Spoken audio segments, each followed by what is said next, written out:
In this video, we're going to look at the third stage of Conscious Investor.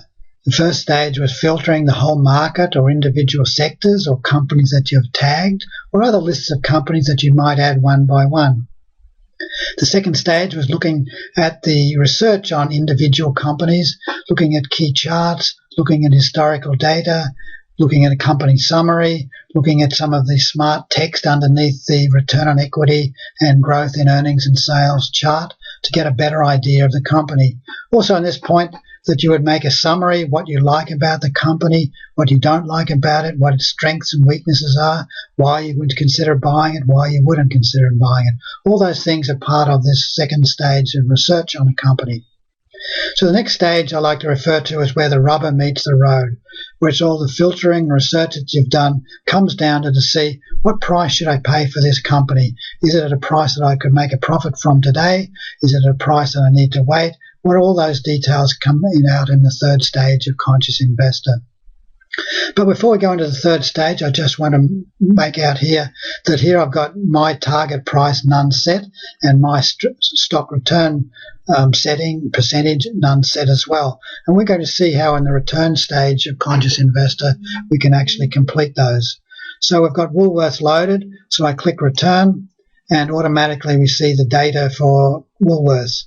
Automatically you'll get the last 10 years of data for each financial year, or up to 10 years depending on how much history the company has. The first row is earnings per share each financial year for the past 10 years, in this case ending June 2012. Then we see earnings per share trailing 12 months. For Australian markets, this is the sum of the earnings per share over the two most recent 6-monthly earnings releases. Typically, those earnings releases are in June and December each year. In the United States and Canada, they have quarterly releases, so this would be the sum of the 4 most quarterly earnings releases. Then we see that the calculation is done over 6 years. Well, this is really 6 data points. And then the historical growth rate over that period is 11.52%, with a stability of almost 100%, 96.89%.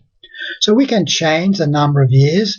If I put the cursor over the number 6 and just pause it over there and mark it for a second, you'll see that I get the ability, it needs to sort of send the signal away to the database, and there it is. It's sort of gone back to the calculations in the cloud. So now I can put 5 in there, just click away from it, and so we see now that the growth has dropped to 9.54% with a stability of 99.52%, almost 100%. So let's just go back here again. I've got to mark it. We just have to wait till the signal is sent back to the service provider where all the data is stored. And then when we get that opportunity, then we type in 6, click away, and it will redo the calculations. Another feature here is that there are little charts, boxes or icons on the right-hand side.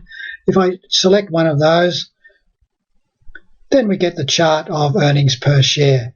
Again, as before, I can ask to see it with labels. And so this shows the growth of earnings per share each year for the last 10 financial years. So I'll go back to return again and see the data that we had before. Then we have net profit margin, return on equity, payout ratio, debt to equity ratio each year for the past 10 financial years. Then perhaps the 2 most important charts or lines on this page is the high PE ratio and the low PE ratio each financial year for the past 10 years. Then over the right-hand side, we actually see the high and low over the most recent 12 months. So these all end in the end of the financial year, June 2012, June 2011, and so on. But this high-low is over the rolling 12 months. So this is from the last automatic data update back 12 months, and we see over that period P has been as low as 13.84, as high as 18.21, and the current P ratio is 16.57. So this P ratio, current P ratio, you may see it differing from some of the P ratios that you might see in different web pages.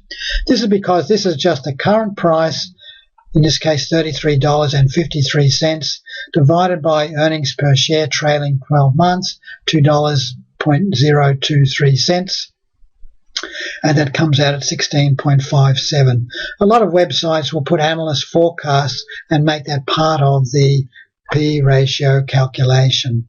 So we see that the current P ratio is almost 2 below the high and about 2.5 above the low. So it's a little bit higher than the midpoint. So it's the same with prices. This is the high and low price each year for the past 10 financial years. And this is the high and low price over the rolling 12 months. Over the last 12 months, been as low as $28, as high as $36.84, and current price $33.53. So that's $3.31 below its high, and it's $5.53 above its low. So a little bit over halfway, as we saw also for the P ratio. Now we get the results of the calculations. We see two automatic calculations done, the default calculations and the safety calculations. So the default, here it is, current price $33.53, earnings per share trailing 12 months, P ratio 15.94.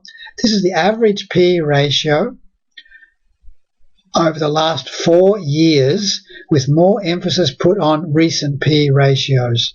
The reason that we look at 4 years is we want to take enough time so that any anomalous results are averaged out, but also we want to put more emphasis on recent P ratios because that's likely to be a better indicator of P ratios in the future.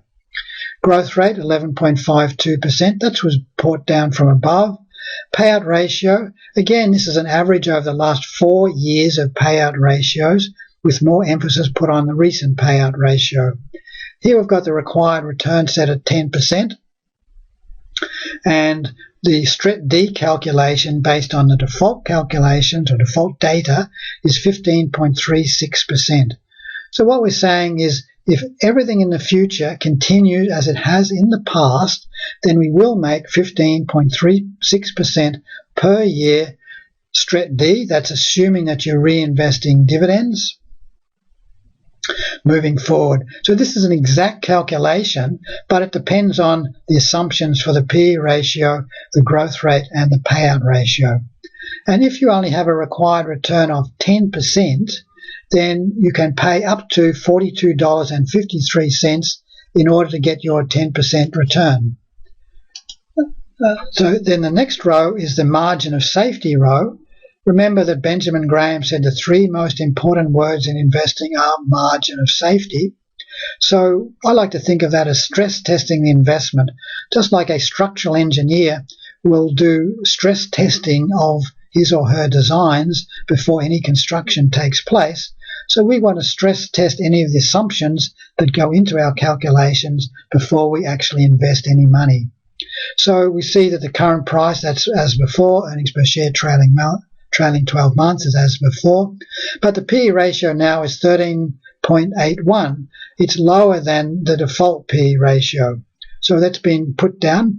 And in most cases, the safety P ratio will be lower than the default P ratio. Occasionally it will be higher. It'll be higher because the current P ratio is very high, and so the software is really calculating that it could be okay to have the P ratio a little bit higher. It'll still be lower than the current P ratio, but it may be a little bit higher than the default payout ratio. The growth rate now is 5.07%. The payout ratio has been dropped to 61.8%. And now we see the STRET D is only 5.84%. And if we want a required return of 10%, well, now we see that we can't buy at the present time because we need to pay roughly $6 lower than the current price in Westfield. And so it's even a little bit lower than the lowest it's been over the last 12 months. Now you can change this data. You might think for some reason this P ratio is too conservative and you'd like to put it up a bit, or you might say, no, it's too high and I might want to make it lower, similar with the payout ratio and the growth rate. So the way that we make the changes is we copy it down into the line called My Assumptions. So I click Copy. This takes it down into the row My Assumptions. And now I can make changes in any of the boxes that have or in any of the cells that have a square box around them. So, for example, I might think that, no, I believe that the growth rate of Woolworths is going to be a little bit above 5.07%. So I'm going to put the 6% in there. And normally we don't like to put it up higher, but I just want to do this as an example. And I might say now that my required return is only 8%. In other words, I would be happy to get 8% on Woolworths rather than leave the money in the bank where I might only be getting 3 or 4%. So now I recalculate. And so it's telling me now that the Stret D is 6.77%. So it's still not as low as 8%, but my target price is now $31.67.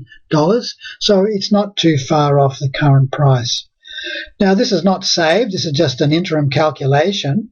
But if I click Save, it'll take this data and put it up into the third row.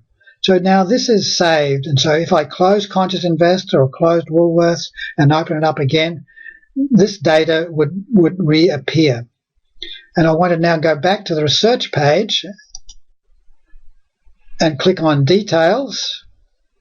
And you see that the target price has been entered now, $31.67, with a Stret D calculation of 6.77%. Let's go back to Return, click Return, and we see the data again. There's one more feature I'd like to mention here, and that's the chart over on the right-hand side. We see it's broken into 3 areas, green, black, and red. So this tells you the prices at which the price would switch from green to black and from black into red. A price will be shown in green if the P/E ratio is roughly speaking, is in its highest quartile that it's been over historical levels. It'll be shown in red if the current P/E ratio roughly is in its highest quartile over the previous year's data. And if it's in black, it means it's approximately in the middle band. So generally speaking, we want to buy companies when the P/E ratio is low compared to historical levels.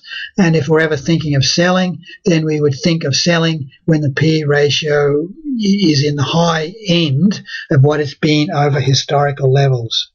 So this enables us to calculate what we refer to as triple green stocks or double green stocks. So at the moment, under default, we can see that Woolworths is actually a double green stock. The price of $33.53 is in black, and we can see why it's in black. It's just in black because $33.53 is slightly lower than the transition point of $33.61. So the stock is being displayed in black, or the price is being displayed in black. Earnings per share is displayed in green. That means earnings per share trailing 12 months is higher than any time that it's been historically. So if it was lower than any historical level of earnings per share over any financial year, then it would be displayed in red. And the target price, that's displayed in green. It's in green because the target price is higher than the current price of $33.53. So this stock we could refer to as a double green stock. The safety line, though, only has one green. It has a black, $33.53. It has a green for earnings per share trailing 12 months. But the target price is displayed in red because the target price is lower than the current price. So it's saying it's not at a buying time at the present moment. So going down to the saved row, as I said before, if I closed Conscious Investor, came back, opened up again, and went to Woolworths, then that saved row would be saved just as it is there. Also, it would save the price, $33.53. So if you go away and come back in a week's time, then almost certainly that $33.53 as the current price would have changed. But here you'll still see it as $33.53. but you would need to click this little logo of the rotating circles or rotating arrows, and that would update the price. Of course, at the moment, refreshing the price won't make any difference because it is the current price. So this is where the final calculations come to see if the stock is selling at a price that makes sense for you. Here you can change the investment period, so I can change that to 6 or 4 or whatever. But the reason the default 5 years is that your investment period, you want it to be far enough out that any short-term anomalies in terms of the market are averaged out, that the real strength of the business has had the opportunity of flowing through into the share price, but you don't want it so far out that it's really impossible to make any meaningful forecasts about the company. Similarly, I can move the slider, and that will sort of, now it's changed it back to 2 years, or if I go back, it'll change it back to 4 years or back to 5 years, and each time the calculations are being redone. I can put the dividend rate on taxes, so I might want to do the calculations after tax. I might want to do calculations after tax on capital gains, and down the bottom I can assume with this is a STRET D calculation, so that assumes that the dividends are being reinvested. If I click on fixed rate, then we get a slider that comes up, and this assumes now that you're reinvesting your dividends elsewhere, that you're taking your dividends out, and here we're saying we're investing them at 10%, but I can overwrite this. If I put in 5, it will redo the calculations, and so we see now that the STRET D turned into STRET, and that the default is now 14.56%. But let's go back to automatically reinvesting dividends, and so it turns it back to 15.36%. In Australia, of course, we can have the opportunity of dividend imputation, and so a lot of people want to gross up the amount that they would get from their dividends, and the best way to do that is actually to change the payout ratio and multiply the payout ratio by approximately 1.4, and that will give you a better estimate of what your stock return will be, allowing for the grossing up of your dividends because of dividend franking in the Australian markets. So this is a summary of everything that comes together in this very last page of Conscious Investor, and where you make that final decision about whether you should buy a company, sell a company, keep watching a company, or perhaps not have anything to do with a company at all.